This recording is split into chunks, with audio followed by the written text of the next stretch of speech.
There was a young man who was reflecting on his living conditions inside a dreary room with run-down, dirty walls and fragile wooden furniture. He observes a small fly entering through the vent, expressing that he envies its freedom. He catches the fly in his hand, eats it, and remarks on its bitter taste. He explains that he has spent his entire life in an underground bunker. With a countdown of 2 days remaining, the young man decides to write a self-introduction in his journal in case he ever manages to escape.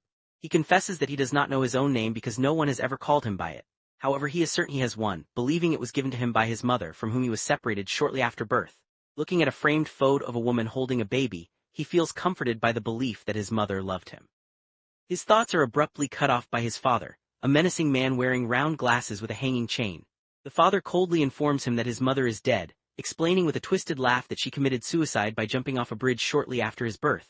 The young man demands to know how he could be sure of this. He reveals that this man is his father, the very person who locked him in the bunker and holds all the keys to the locked doors in the long hallways. His father taunts him, asserting that he will never let him leave. He claims that his mother chose death because she feared the apocalypse, knowing that the earth would eventually meet its demise. When the young man calls him a liar and tells him not to speak about his mother that way, his father grabs his journal and burns it with a lighter.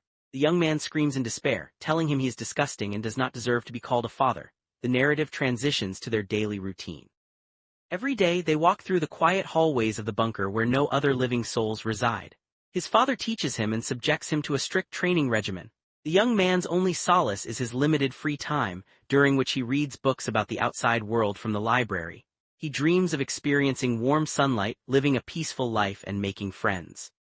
However, his father catches him reading outside his designated free time, snatches the book and mocks his fantasies of the outside world.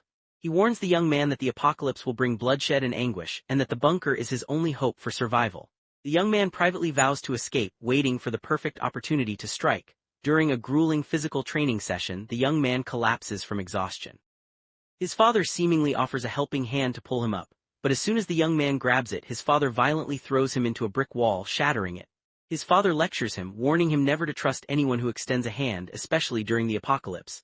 He states that this is why he trains him in combat. Believing his son is knocked out, the father turns his back and prepares to wrap up for the day. Seeing his father's back turned, the young man decides that this is the moment he has been waiting for. He lunges forward with a weapon, determined to kill his father, steal the keys, and escape. But as he strikes, he realizes he has made a fatal mistake. His father never actually let his guard down. The father turns around with a sinister grin to counter the attack, and the story cuts off with a promise of